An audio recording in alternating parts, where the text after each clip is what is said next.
जय गुरुदेव, जय गायत्री माता।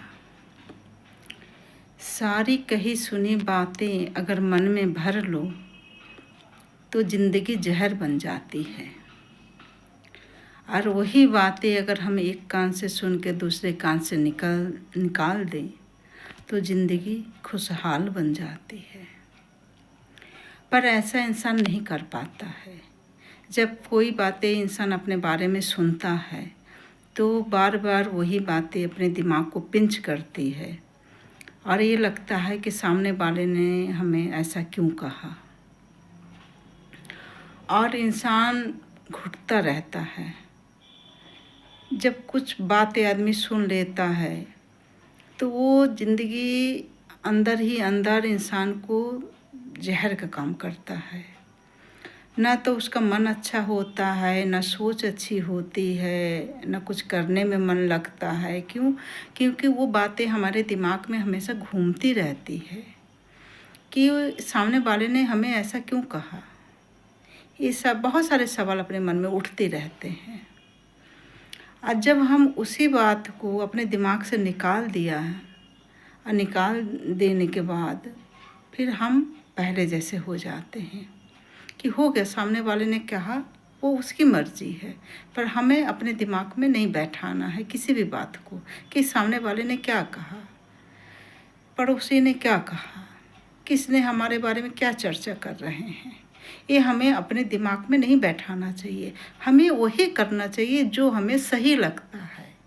अगर हम सही काम कर रहे हैं तो लोकाचार में नहीं पड़ना चाहिए। अगर हम लोकाचार में पड़ जाएंगे तो हम आगे कभी नहीं बढ़ पाएंगे और कोई भी काम नहीं कर पाएंगे, क्योंकि हमारे मन में एक डर रहेगा कि पता नहीं हम कुछ करेंगे तो सामने वाला क्या कहेगा, और फिर आगे हम नहीं बढ़ पाएंगे। अगर अब मन सच्चा है और विवेक भी सच्ची है, करने की जो क्षमता है वो भी अगर सच्ची है, तो फिर पीछे नहीं हटना चाहिए। इंसान को आगे बढ़ते जाना चाहिए, तब फिर आगे चल के हमारा कदम कोई भी रोक नहीं पाएगा। और अगर हम थोड़ी सी अपजस में, थोड़ी सी कही सुनी बातों में अगर हम पड़ जाएंगे तो हमारे कदम वहीं पे रुक जाएंगे कि लोग हमारी चर्चा कर रहे हैं। नहीं, सब कुछ ले जाके भगवान को दे दीजिए, सब कुछ गुरु के चरणों में डाल दीजिए। अगर हम इंसान भक्त हैं तो, अगर भगवान के सच्चे भक्त हैं तो हमें अपनी सारी बातें भगवान को सौंप देनी चाहिए, गुरु को देनी चाहिए।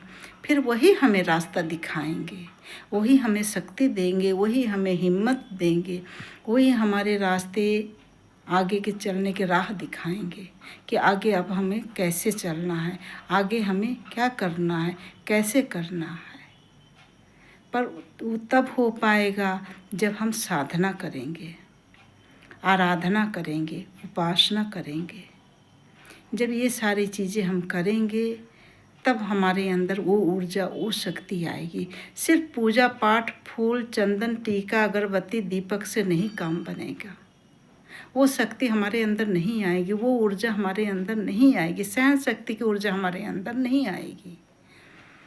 वो आएगी हमें जब उपासना, साधना, आराधना करेंगे, जप करेंगे, तप करेंगे, हवन करेंगे।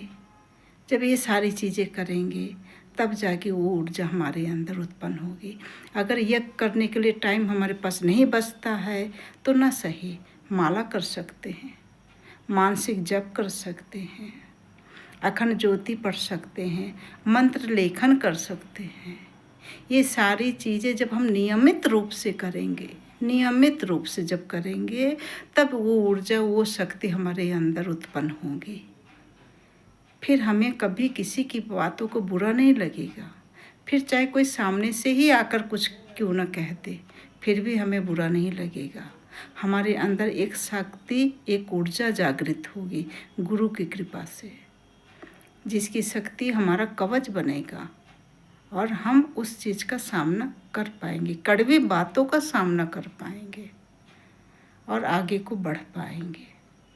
इसलिए मैं यही कहूँगी, आप जितने भी लोग हैं, जितने भी हमारे ये वीडियो देख रहे हैं, आप लोग साधना, आराधना, उपासना करिए, जप करिए, एक माला ही करिए, पर करिए।